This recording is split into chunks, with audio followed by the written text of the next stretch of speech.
Ladies and gentlemen, thank you for your tribute to Ravi Zacharias yesterday here on the Hope One live stream. It was the most viewed and continues to be the most viewed live stream we've ever done, and for good reason. We lost a great man yesterday, the great Ravi Zacharias. And as we said yesterday, Ravi was a unique individual who could take the gospel anywhere into the most hostile environments and be heard. But as we also mentioned yesterday, Ravi's legacy and ministry will continue. In fact, yesterday, as you know, we were supposed to have the senior vice president of RZIM, Ravi Zacharias International Ministries, on with us, Abdu Murray, and it was scheduled prior to knowing that Ravi would pass away. Abdu couldn't be with us yesterday, but he can be with us today. For those of you that don't know Abdu Murray, he is actually an attorney, a trained attorney. In fact, he's won several accolades for being one of the best attorneys in America.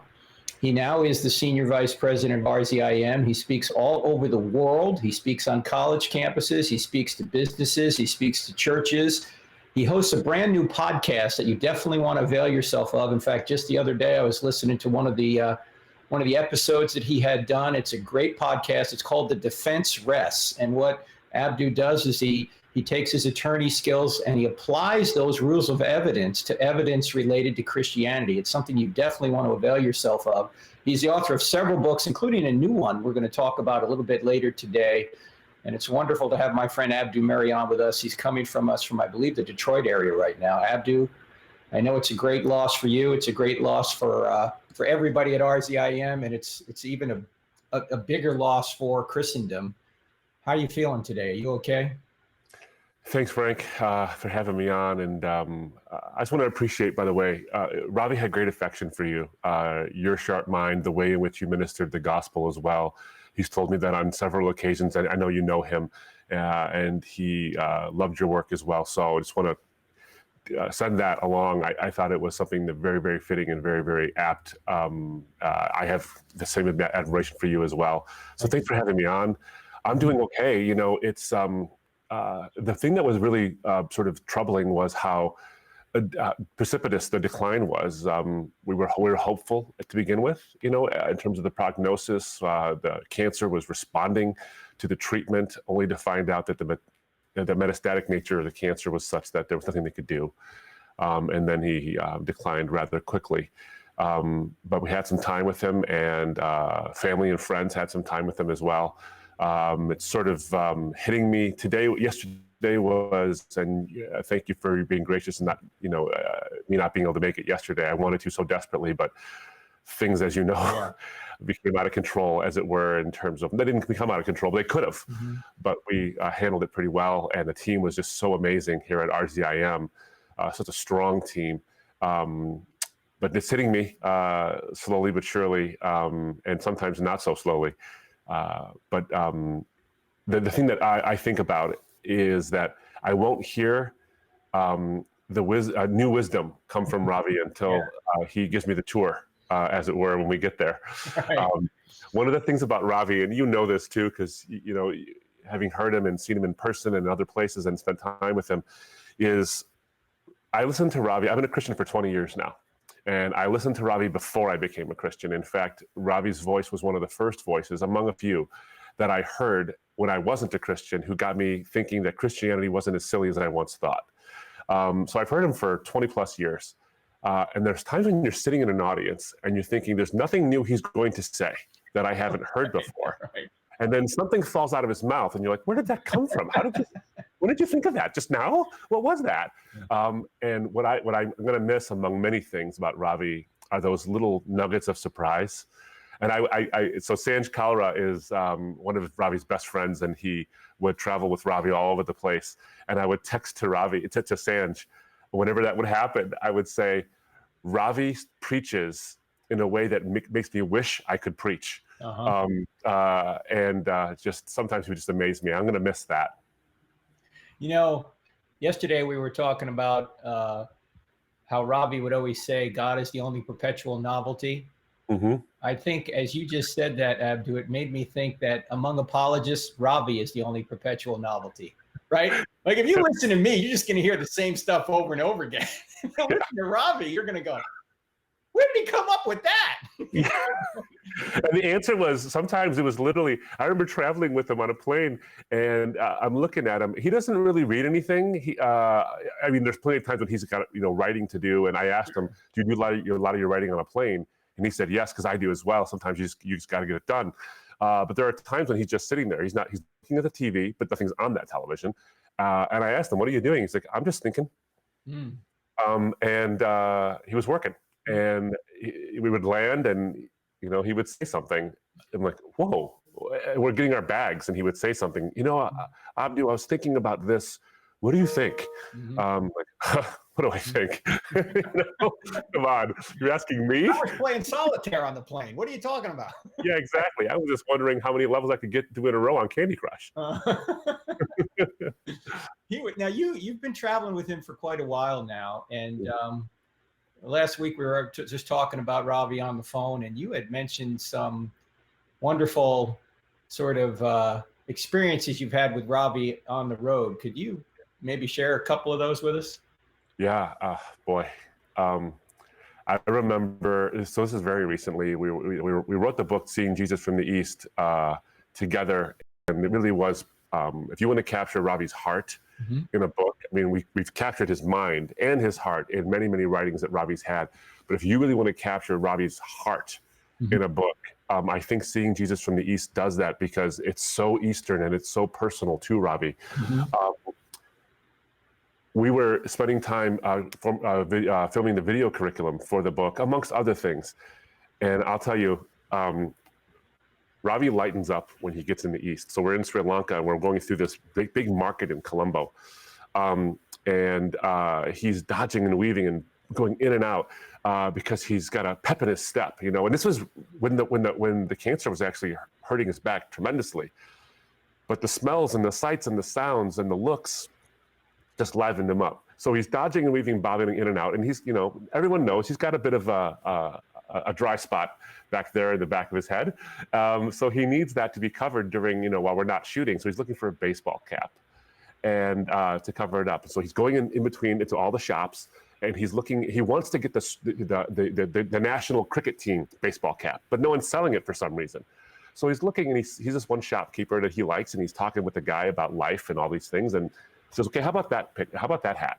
And it's this black hat, and it has silver stitching on the front, and it says, think it over on the front. So he grabs it, and he puts it on, and he goes, what do you think? What do you think? Like the show, right? Let people think. This is kind of fun. And I said, Ravi, that's funny, because what that phrase is like the young kids, like if they get into a huff, if they get into a fight with each other, they'll puff their chest out and say, think it over. That's not what you think it is. He bought it anyway, and he bought a pair of sunglasses. So here we are walking through this market, and Ravi Zacharias is wearing like what amounts to a thug life hat and glasses. The most unthug guy I know. But it does remind me, though. I mean, he was so genteel. But you go to the microphone, and if you got a question and if you want to challenge him, think it over. But we were standing there in that market, and we were exchanging. Just talking, and we have it on video, and we're just talking about what it means to be Eastern and be Christian. And oftentimes the price, because a lot of haggling happens in those markets, and the price they tell you isn't the real price. And one of the things we were talking about is oftentimes people don't understand the true price of following Christ, but they also don't understand the true value of following Christ. Yeah. And we have to share that. And I'll tell you, staring at him in the middle of that place was one of the most important moments in ministry that I'll ever have with him on the road. So many wonderful memories, so many laughs. Others on our team who've traveled with him as well can just talk about all the laughs, because that's one thing that people don't really realize. Ravi's funny on stage. Ravi's equally funny in person. And but one of the sweetest times I've ever seen, one of the things you learn from Ravi is not just what he says from the stage, but it's also what he does in his life. So you learn by osmosis oftentimes with Ravi.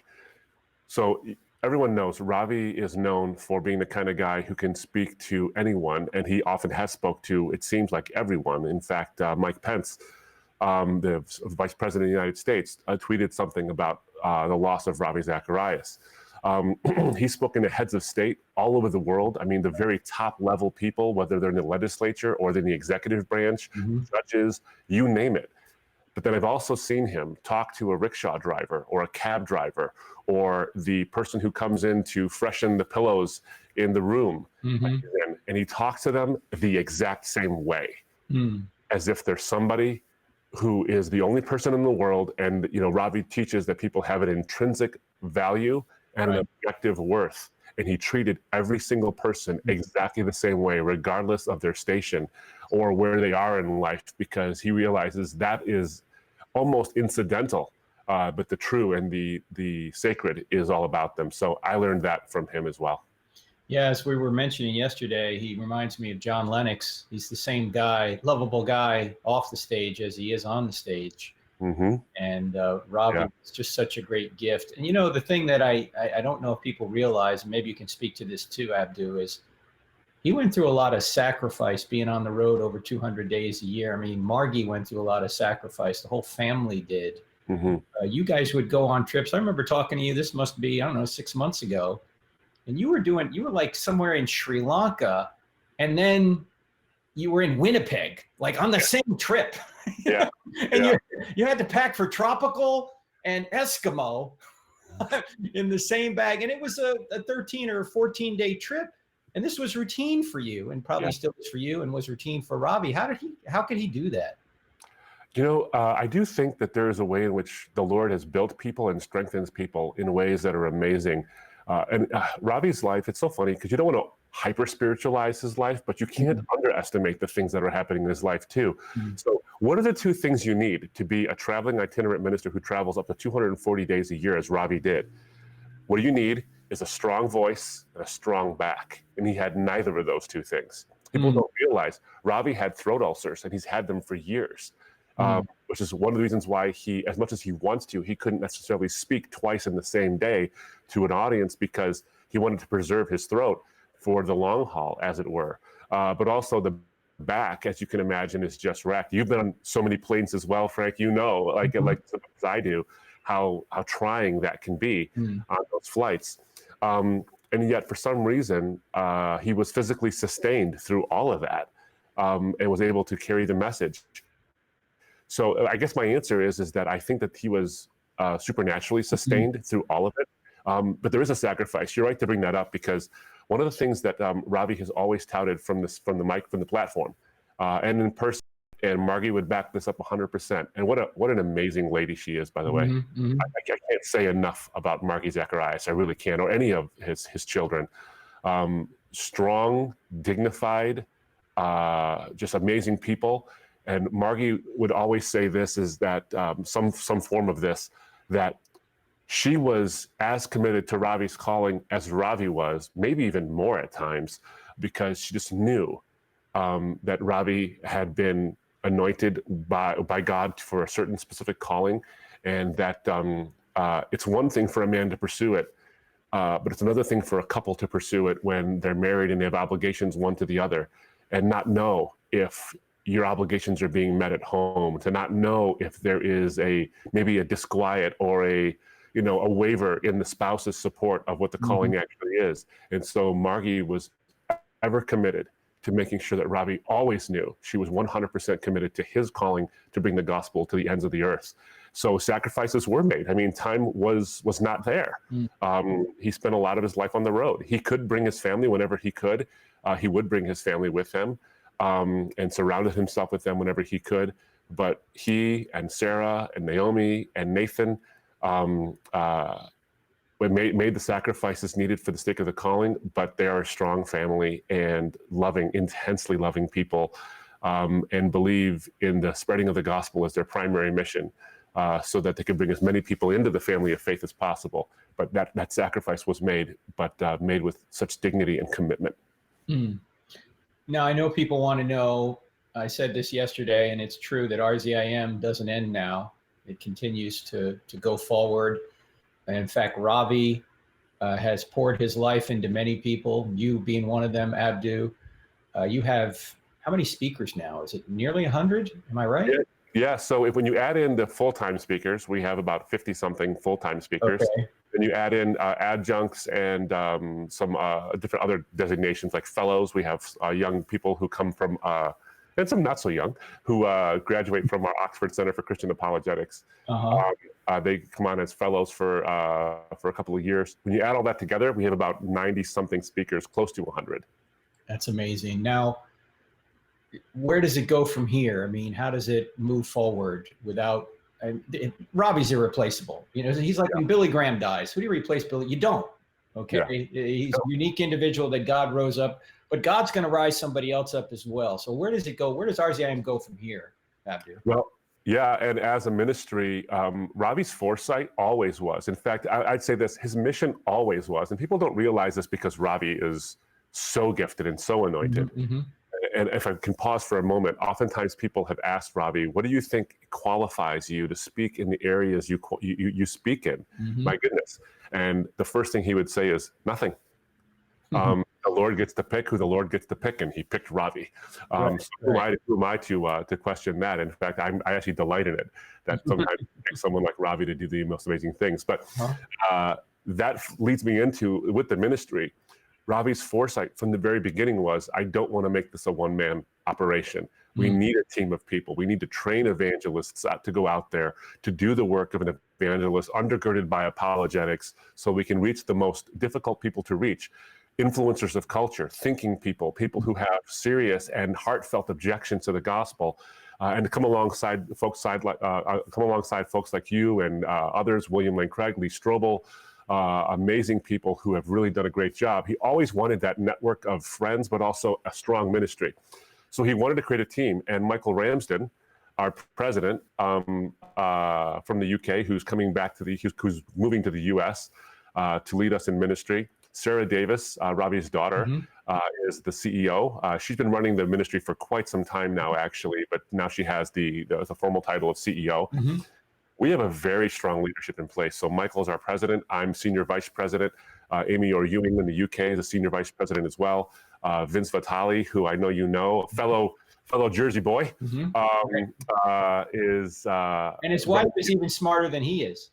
Well, his wife is not only smarter, but then she has the added thing of being British. So whatever she says sounds, she could read a gum wrapper, and you could think, wow, that's amazing, because she's British. But she actually is smart too, so she has the double advantage on that score. So Joe Vitale, Sam Alberry, speakers around the world, Max Jaganathan, who is leading our Asian office. So many wonderful speakers all over the world who want to carry it on, and with strength, tremendous strength. We're doing a digital transformation of the ministry as well, where we're really emphasizing the digital aspects of the ministry. We have to now. COVID sort of forced hand. But so much content happening. And so our YouTube channel is popular as ever, and increasing in its popularity. And with the leadership of Michael, Sarah, me, Vince, Amy, Joe, and others, we're hoping to keep going with, infused with the DNA that Ravi had, the idea of connecting head and heart together. In a way that doesn't just answer the questions and give propositional truths, but making propositional truths relevant to people. Well, we want to encourage people, as you can see in the ticker along the bottom of this screen, as the same ticker we had yesterday, in lieu of flowers. We want RZIM the family would like you to donate to RZIM in lieu of flowers. So if you feel led to do that, please do. If you give to us, crossexamine.org, and you want to direct your monthly this month donation, please direct it to RZIM. Help them to move forward, because it's a wonderful organization, and Ravi's DNA is and his intellectual DNA is throughout that organization. Now, I don't know, I'm sure many people watching know this, Abdu, but maybe some don't. You were a pretty adamant Muslim, and did a 9-year search into Christianity. Give us a kind of a short overview of what happened there, and then how you connected to Ravi. How did all this happen? Yeah, I'd be happy to. So I was a pretty serious Muslim. I was raised in a Shiite Muslim background. So there's the Sunnis and the Shiite, The real way to say it is Shia, but most people say Shiite. And the Shiites are a minority within Islam. It's about, depending on who you ask, it can be anywhere from 15 to 25% of Muslims are Shia. The beliefs are largely the same, and the practices are largely the same between the two major denominational different splits within Islam. But I was pretty serious about it, and I would not have any of this when I even was a kid. I would not have any of this idea of, if it's true for you, it's true for you, but my truth can be my truth. I thought, no, there's not your truth. There's just a thing called truth. Islam is the truth, and you should believe it. And here's 15 reasons why you're wrong for not believing it. And so I would engage in conversation with folks oftentimes about why they were wrong. And sadly, at the time, there weren't a lot of people who really knew what they believed and why they believed it. It was chic, or not chic, I would say. It was still socially permissible to say you were a Christian, even if you didn't mean it. Nominal Christianity wasn't considered nominal, really. It was just like, yeah, I'm a Christian, I guess. I would ask Christians, why are you a Christian? And they would say, I don't know. I think we're Presbyterian. And they would say something like that. And I said, well, how do you know? And they'd say, well, we go to a Presbyterian church on Christmas and Easter, I'm pretty sure. Right, Presbyterian? And they would have to confirm with a friend, sort of thing. Like, do you even know? And so tradition was their main reason. So I would begin to launch into why they were wrong and all that. But there were a couple of Christians who did know what they were talking about and challenged me back. They would give me responses to my objections. They would challenge me back. And I found that I needed to really get into understanding this stuff because it wasn't as silly as I thought. And one of the things that got me going was hearing Ravi. By Providence, I was taking a drive through a rural area on a Sunday morning. I was taking this drive through this pretty remote area in a time before iPods and iPhones and digital media you can plug into your car. I was beholden to the scan button to get any kind of like entertainment on this long drive once my tapes had run out and I was tired of listening to whatever I was listening to, probably Journey. I happened across Ravi's voice, and he was talking so eloquently.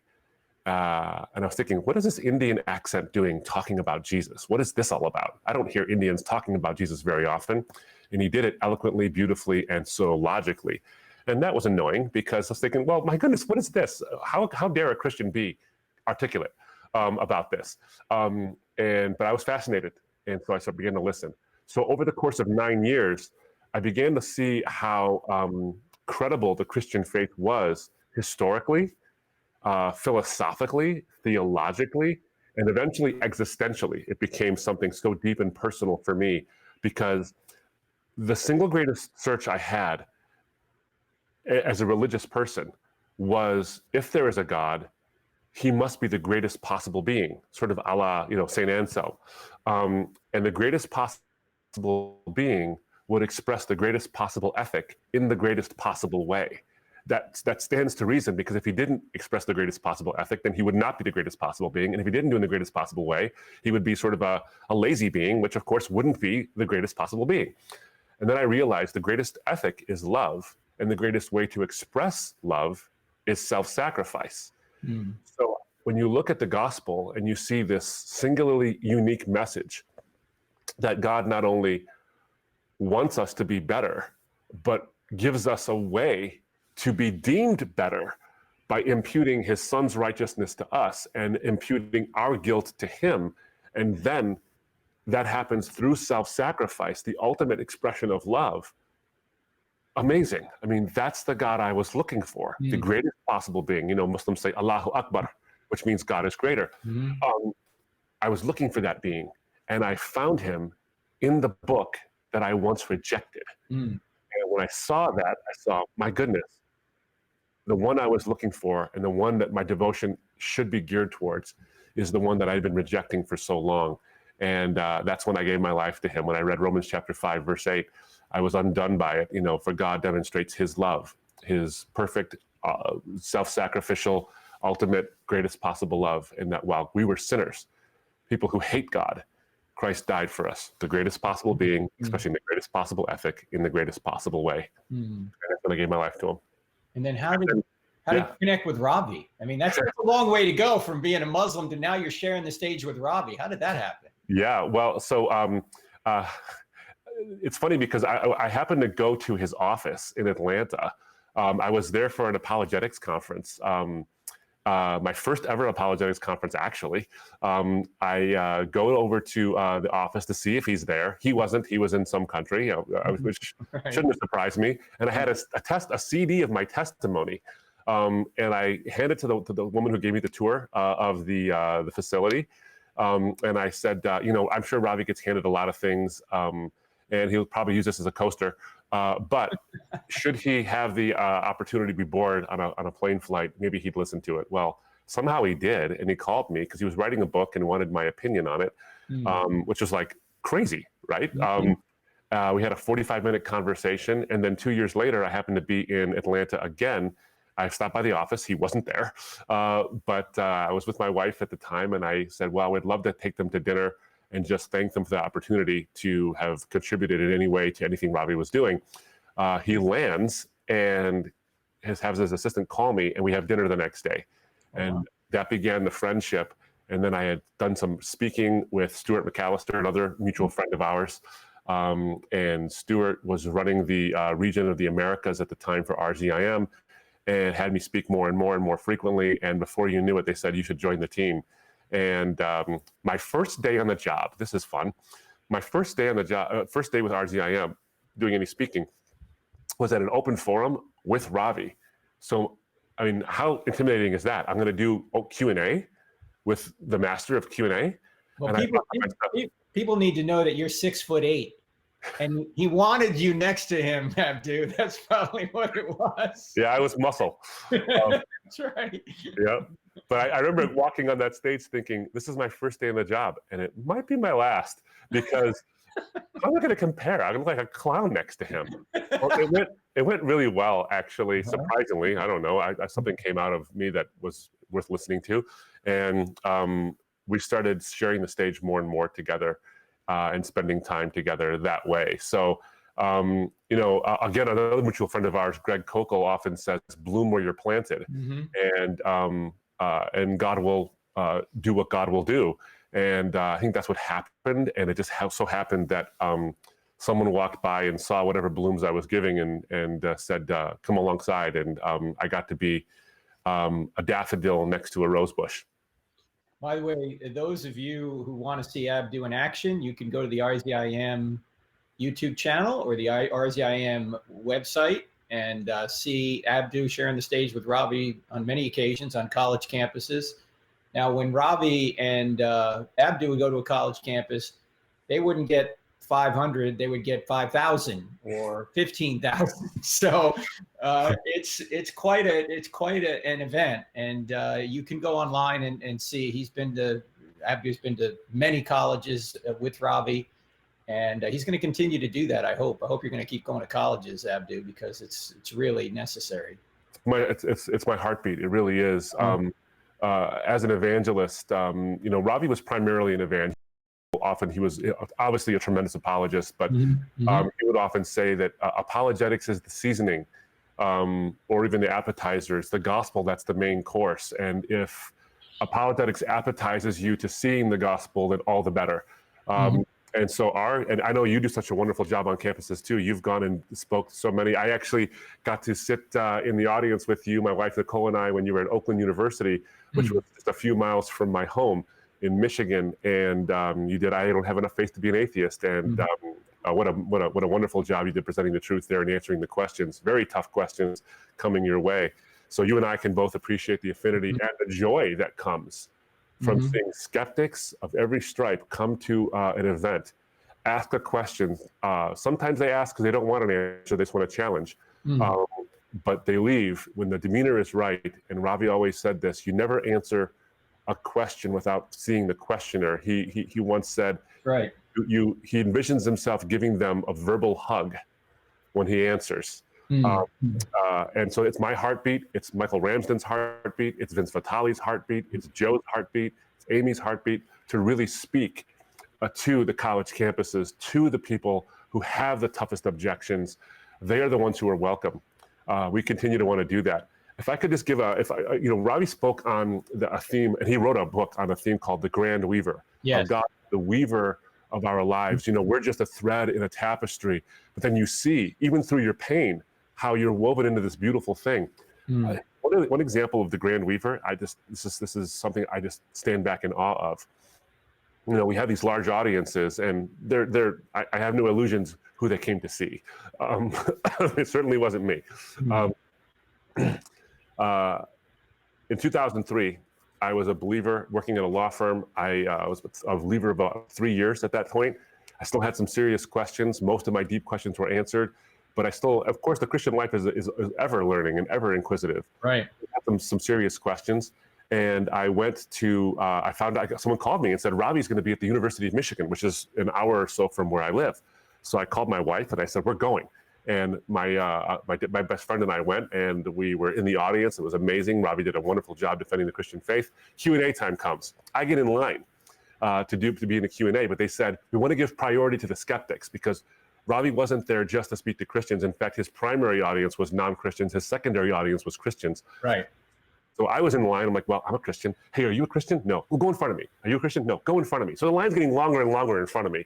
I was like third originally. Now I'm like 19th or something. And right before they come up to my question, it's like one guy in front of me and then me. And then I think they said, well, no more questions. I'm like, oh, this shall not stand. I drove all this way. So I went up and asked Ravi a question anyway, and he answered my question so masterfully. And he specifically asked me where I'm from, what my background is, what my name was. And he says, Abdu, that's a Muslim name. And so we started talking, and he answered my question that spoke to me as a person, but also to me as a culture, in terms of my Middle Eastern culture. So we go to a coffee shop to get caffeinated for the drive home, my friend and my wife. And I said, I don't know if I'm ever going to answer questions from a stage. Who knows what God will ever do? But if I ever do, I want to answer questions the way that guy answered questions. He answered me.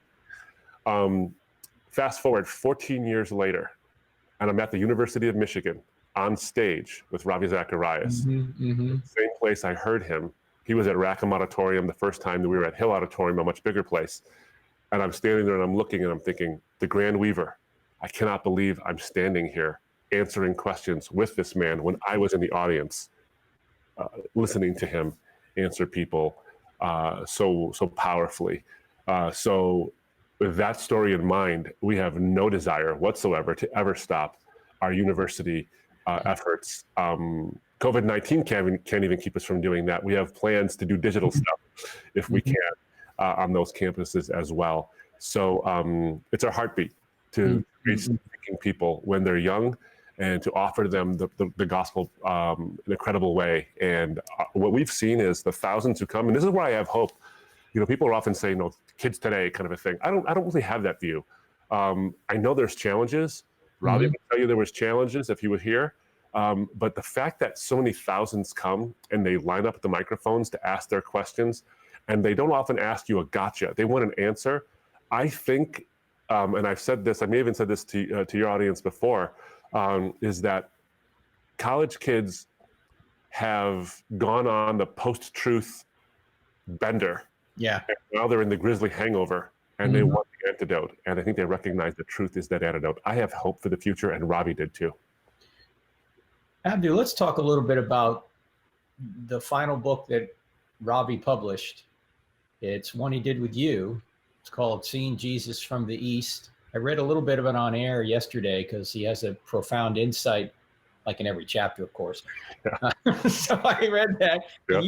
You and he traded chapters in this book. Why this book? Why is it important to see Jesus from the East? Yeah, this was something so near and dear to us. And the poetry, of course, of the coming together of this book is that it was originally Nabeel Qureshi's idea. Nabeel, one of my close friends, close to Ravi as well, he approached Ravi before he got diagnosed himself with cancer and said, I would love to recapture the Easternness of Jesus so that Westerners could see the authenticity of Jesus from the East, but that Easterners could also see that he speaks their language and he understands them. And before he could put pen to paper, Nabeel took ill and then went to be with the Lord. Ravi called me and asked me to take up the mantle, given my background, and said, I can think of no one else who I want to write this book more with. And of course, I was honored to do so. And we dedicated the book to Nabeel, who Ravi so eloquently put, who is seeing Jesus in a way that better than any book could ever describe, he must be smiling at how little we know. And now I wonder how much Ravi and Nabeel are arm in arm, smiling at how little we all know. Anyway, the reason for the book was two audiences, really. In the West, what we wanted to show was that people often think of Jesus as this icon of white religious imperialism. We use Christianity to control the minds and the hearts of other people from other, brown people of color and women, and to dominate them and all these kind of things. And so Jesus has lost his originality. That Jesus was Middle Eastern, but now he's been dominated, and the real Jesus of the East is lost to us. And Westerners come to reject Jesus in that sense. Easterners similarly will reject Christianity because they think this is the hijacking of an Eastern religious system, and that Jesus has lost his ability to speak to them as well. So what we wanted to show them through this book was as an apologetic, as a devotional, but even as an assessment that Jesus speaks Western and he speaks Eastern.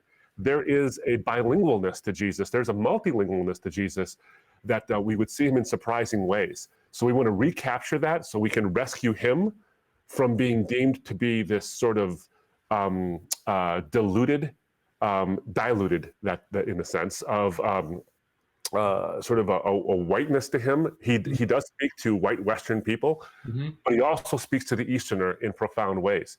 And the third reason, by the way, Frank, is also when you get, and the subtitle is A Fresh Look at History's Most Influential Figure. It's inarguable that Jesus is the most influential figure in all of history. It's inarguable. There's no way to argue that point. And if he's the most influential figure, then he would be influential not only for the Easterner, but also for the Westerner. What is it about him? And so what we wanted to do is show a rich perspective of Jesus to recapture that Easternness. Every page of the New Testament drips with olive oil of the Middle East. All the conversations smell of the cumin and the spices and the curries of the region. All his illustrations spoke logically, but they also spoke Easternly in the sense of being story-driven. So that was the main impetus, is to recapture that and not only reach the skeptic, but also help Christians to get a fresh look at the Savior that they love so much, but to see him in all of his meatiness and all of his Easternness. What do you think our Western understanding of Jesus has kept us from understanding who he is in some respect? Can you give us some examples of, or an example or two from the scriptures, and say, if we looked at it from Eastern eyes, we'd understand this is what he really meant, or this is who he really was? Yeah, so there's a couple of really great examples that jump out.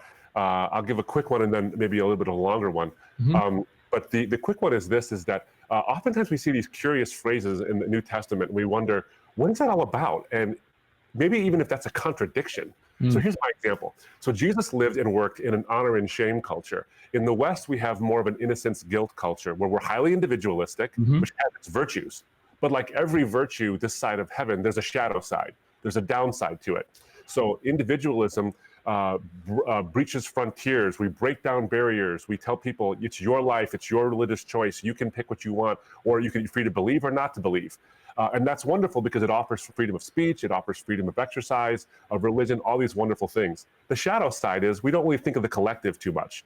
We think about ourselves and what we do, and it's my life, to quote Frank Sinatra. So we have this, and we tend to think of morality in terms of guilt and innocence. If I do something bad, I haven't become someone bad yet because my inner conscience will allow me to confess it to someone and maybe make up for it. In the East, it's different. It's an honor and shame culture, which means that the collective and what's good for the collective and the perceived honor to the collective, that takes precedent over the feelings and beliefs of the individual. That has its virtues as well, because you do think of, how do my actions affect other people? And there's a sense of communal, common good. The shadow side to that, though, is that oftentimes people will forsake the truth because it doesn't happen to comport with the views of the collective. So becoming a Christian in certain circles, whether Muslim or Hindu or otherwise, can be seen to be a shame. Even if it's true, it's deemed to be a shame because it's betrayal of the community. And so the truth can be suppressed. But oftentimes we see common encounters happening this way. So here's an example. Jesus deals with the Herodians. He deals with the Sadducees. He deals with the Pharisees publicly all the time.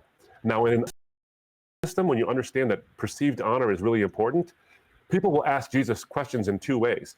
The first way is publicly. The second way is privately. In the East, when you ask a question publicly, it's usually meant to challenge the person.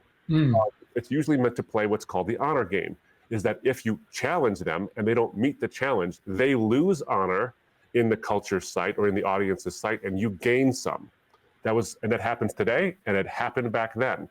The problem for the Herodians, the Sadducees, the Pharisees, and the scribes was that Jesus was awesome at this game. So he would often not dishonor them, but he would answer in a way that showed that he knew the scriptures, that he knew the truth, and then he dignified the crowd who was listening, so they were tired of losing this game. So the Bible makes a statement. It says, and no one dared ask him any more questions. But then when you read the Gospels, you find out people did ask him questions afterwards. And you might think, was that a contradiction? And the answer is no. When you understand the Eastern context, what the Bible is saying is that no one dared ask him any more public questions. Okay. They did ask him private questions because they wanted the truth. A private question was meant to get at the truth. A public question was meant to get at a challenge. And so understanding that helps us clear up that whole issue. But then you see, and I remember a friend of mine telling me that he was challenged by someone who said that Jesus, yes, and this was a Christian who was challenging him. So this is interesting, that a Christian was being challenged by a Christian about Jesus's character. He said, the Bible says Jesus had to grow in wisdom and all these things. And so Jesus had to grow out of his sexism and his racism. And my friend said, well, do tell. What are you talking about? Yeah. Well, the Canaanite woman episode. Jesus approaches the Canaanite woman in Matthew chapter 14, or rather she approaches him. She says, I need help for my daughter. And he says something to this non-Jew. So a Canaanite, for heaven's sake, right? They slaughtered Jews in the formation of Israel. And she's a woman, so she has no right to talk to a rabbi back then, according to the culture. She comes and says, I need help for my daughter. And he says, it's not right for the food meant for the children, meaning Israel, to fall to the dogs or to be given to the dogs. And she says, but even the dogs take the scraps that fall from the master's table. He says, well, see, that's ethnicist and that's sexist, what he's doing there. And she's the one who teaches him a lesson. And I remember thinking, because you don't understand the East, you missed the whole point of this conversation. As an Easterner, Jesus knows that truths are often conveyed through banter, through a back and forth with people. This is a hallmark of Eastern communication, is the banter. So what Jesus does, now if you know the whole context, even the disciples wanted to send away the non-Jews and the Canaanites and all this stuff because of their ethnicism. And Jesus wants to teach them a lesson. So he says something to her that they expect him to say. They expect him to be exclusivist and high and mighty because he's a Jew and she's a non-Jew. So he says what they expect, but he dignifies her as a Canaanite woman to be their teacher. And he says, I'm letting you in on the teaching lesson here. He knows what she's going to say. And she says this statement about even the scraps fall. And he says to her, woman, great is your faith. He invites her in. Now, here's what I would say. The fact is that because the challenger, who said Jesus was a racist and an ethnicist, didn't understand Eastern modes of communication, what he did was he imposed his Western communication onto the Eastern Jesus, and in that sense was racially insensitive. Okay. So thinking Jesus was racially insensitive was itself racially insensitive. Now, I'm not saying he's a racist. What I'm saying is that the heart of this questioner was, how can I trust Jesus if he acts this way? You can trust Jesus because if you understand the context, all of this goes away and you see that he wasn't putting her down, he was dignifying her. Before we go to questions, I want to clear something up that you can clear up for us, Abdu, because the book, Seeing Jesus from the East, talks about this. When we are trying to evangelize people who are from the East or the Middle East, we can get weary because we don't want to offend anybody. But in that culture, you're saying what? That we can go directly at people with truth. Absolutely. There's a phrase, Ravi says it, and I've heard it before, even in Arab culture, is that, there's no point in giving someone a rose after you've cut off their nose. So necessary offense is always to be avoided. But the reality is, I think we get a little bit too sensitive. And I would even say this, that sometimes when we treat people as if they're made of porcelain, that itself is a little offensive. Because Sure. you're so weak, you're so frail, I can't possibly disagree with you. You're a snowflake. Yeah. Yeah, exactly. And most people, honestly, they can take it. Right. But if you do it right, if you don't have to come at them with the 1-2 punch and the knockout blows, it's more of a conversation. But no, we don't have to be intimidated by those sensibilities. We can give people what we call the dignity of difference, that I respect you too much, and I respect your beliefs too much to say they're exactly identical to mine. We're going to hammer out the differences because the differences make a difference. And I want to give you the dignity of saying, I've studied what you believe, or I want to learn what you believe from the conversation. And even if we disagree, we can do it agreeably. Well, we could talk much more about the book, but we do want to go to our viewers who have questions or maybe even tributes about Ravi. And so let's bring the great Jorge Gill on to feed you some questions or mention some great things that our viewing audience, which is quite large right now, is saying about Ravi. Go ahead, Jorge. Fellas, first I want to start by reading a great tribute by Elia Fredden. She says, one of my fondest memories of my childhood growing up in the village in the South Pacific Islands was listening to Ravi's sermon on our old beat up battery operated radio. I remember being mesmerized by his gifted oratory and expository preaching. It's amazing how our lives, from whatever dusty corners of the world might be, whether it be in India, the Middle East, of the South Pacific Islands, all intersect in one place. In the name of our Lord Jesus Christ, we serve a good and marvelous God. And that is what we were talking in the green room, Abdu, me and you earlier, how the impact of that man's message with the gospel is so I would say incisive in how it goes into every corner. And that is, I mean, we talked about a little bit about my story yesterday, but this just, almost got me to tears, because this is exactly what Ravi represents for many of us. And it is just the anointing that God gave him to go to every corner of the earth. But with that being said, I want to ask here a question from Facebook. Sam says, what's the best way we can pray for you, Abdu, for Frank, and for Ravi's family and ministry right now? Well, thank you, Sam, very much for that. These are obviously very trying, emotional days, and they should be. Nothing can make us feel better because we're not supposed to feel better. I've often said that pain is the signal of value. Is that when you feel pain and when you have someone in your life and you lose them and you feel nothing, then they meant nothing. But I want to actually sort of sit in this pain and of loss because he meant so much to us. So what I do ask for prayers for is a sustenance of energy, a sustenance of message, that we stay on message, on point for what Ravi's legacy was all about. Please pray for that. Please pray for peace in times of trouble. It's not pain-free, but there can be some disquiet in the soul of those who love him so much and miss him. Please pray for that peace. One of the last things that I shared with Ravi was a verse that's so near and dear to me in John chapter 14. My peace I leave with you, Jesus says. Peace I give you, not as the world gives. Let not your hearts be troubled, nor be afraid. Please pray for that peace for our team. And that we can continue on with the calling and the charge that Ravi gave us. His words to us from his bed were, press on. It's the gospel, the gospel, the gospel. Keep going, keep pressing. Please pray for us to have the energy in the coming days when it's going to be very hard to press, that we keep pressing. I'm confident we will, but please do pray for that. Amen. Great. Noah from YouTube asks, how do you show your Muslim friend from high school the gospel? How do you bring up the topic? And I think this is a great question for you to answer, because there were people that shared the gospel with you and you bite back. So yeah. Well, first is the Marines have a saying, the more you sweat in training, the less you bleed in battle. So prepare yourself and train. A lot of Muslims really do know some counter argument to Christian theology, Christian faith, but know your Bible as well. Just prepare yourself. Pray through the whole thing as well. I'm a big fan of listening. Now, as a trial lawyer, I'm a big fan of talking too, but I'm a big fan of listening, and which is very hard oftentimes when you want to present the gospel, because you want to get them the truth and you want them to embrace that truth, but oftentimes just listening. So I'm a big fan of questions.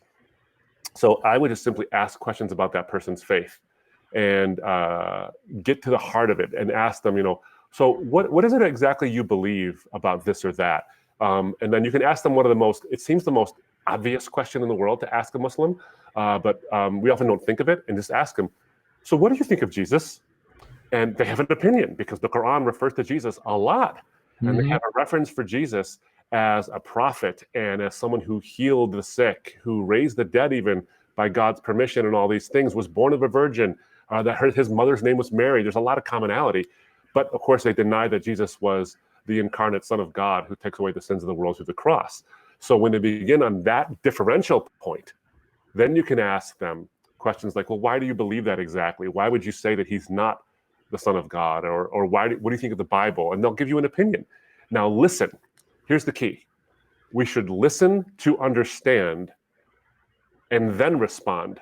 Resist the urge to listen to respond, because we often listen just to respond. Listen to understand and then respond, because you don't know the heart of the person you're talking to often. Let me leave this with you before we move on to the next one. The Apostle Paul says is that you are to let your speech be gracious, seasoned with salt, so you may know how you ought to answer each person. He doesn't say answer each question, each controversy, each religion. He says answer each person, because every person comes to the table with baggage and a life and experiences and hurts and joys. And if you answer them, their question comes along with it. So don't answer questions, answer people. People need answers, questions do not, but people use questions to get their answers. So if you ask them a question and they share their heart to you, you'll be able to answer them. Very good. Got a tribute by Michelle Marie Rayner, and she says, having a hard time putting it into words how much Ravi has meant to me. His grace, passion, and respect towards his fellow image bearers will live on. What a beautiful legacy. And we have many of those like this. We have Jimmy Baker says, my first introduction to Christian apologetics was from listening to Frank and Ravi. They have inspired me to a new depth of logic and reasoning when defending the faith. Thank you, Ravi. Thank you, Frank. Now, it's amazing how yesterday we have just hundreds of these comments, and they're going to keep pouring in because I know people have been impacted by Ravi's life. I got another question here for you, Abdu, and let me pull it up because I just lost it. While I'm looking for it, I got one quick one. I'm pretty sure is easy for you. How much were you impacted by Nabeel's ministry and friendship? Nabeel came to faith, I want to say 5 years after I did. I first met him. I was speaking in New York at a conference of former Muslims, actually, and Nabeel happened to come. And I think he had been a believer for all of 8 months. And you could already see the gifting that God had given to him to be an orator and to be a speaker. And we struck up a relationship from there. Oftentimes, our ministries would be, our impact was more in our personal conversation. I've heard Nabeel speak a lot of times. He's heard me speak a lot of times. So let me give you a snapshot of Nabeel's influence on my life, because Nabeel never met an argument he didn't like the counter argument to. He always loved to hash it out and debate and all these things, even things he believed. He wanted to make sure that it stood up to the scrutiny. So we would be up until 4 o'clock in the morning. In fact, I remember one time we were in a hotel room sharing it with Alan Schleman from Stand to Reason, and we were debating the implications of the incarnation until 4 in the morning. And Alan finally had enough of us and said, it's the hypostatic union. Just leave it at that and go to bed. So that was part of it. But we also shared a lot of meals together because both of our love languages was food, apparently, and mine remains that way. So it was really just the mirth and the warmth and the friendly debates we had. He made me sharper. I made him sharper. At least I like to think I did. throughout all of it. So that was our influence on each other. I miss him deeply. I miss Yeah, absolutely. And we're coming up to the end of the show, but I got another great question here from Facebook. And this is for for both of you, and I think this is a perfect way before I turn it back to Frank. It is, what are some of the biggest ways that Ravi personally impacted you, Abdu, and you, Frank? Yeah, I can go first, Frank, if you're Go ahead. yeah.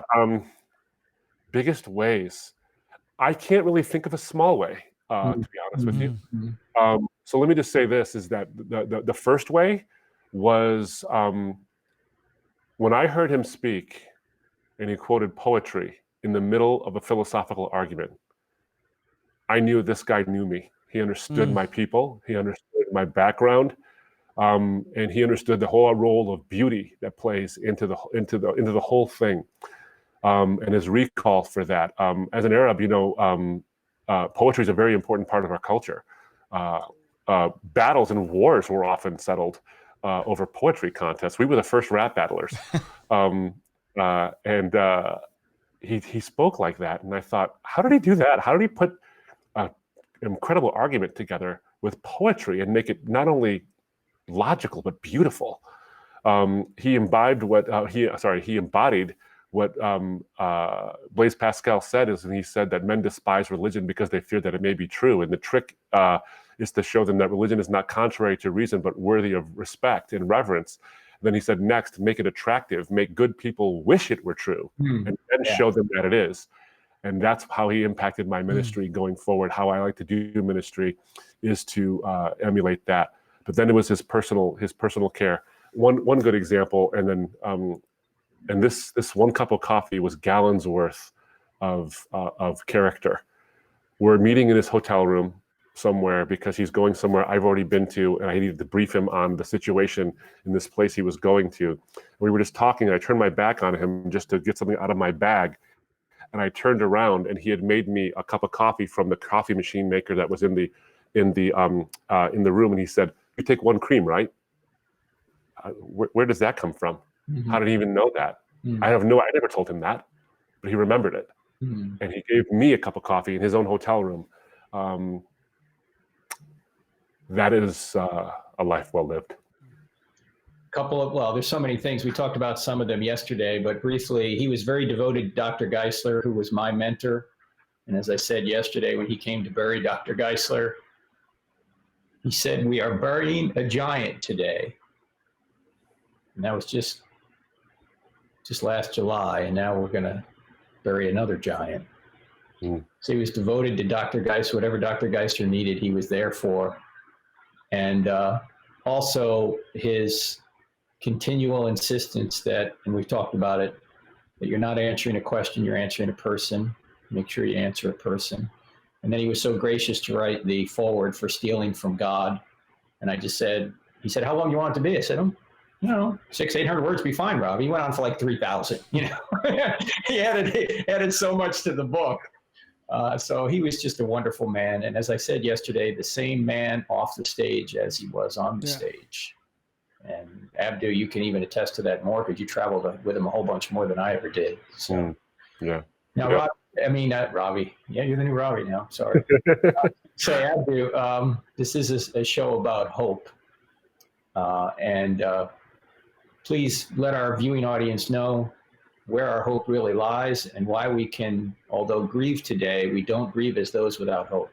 Yes, indeed. I look at the Lord that Ravi spoke of, and the resurrection, that is not just a matter of fantasy.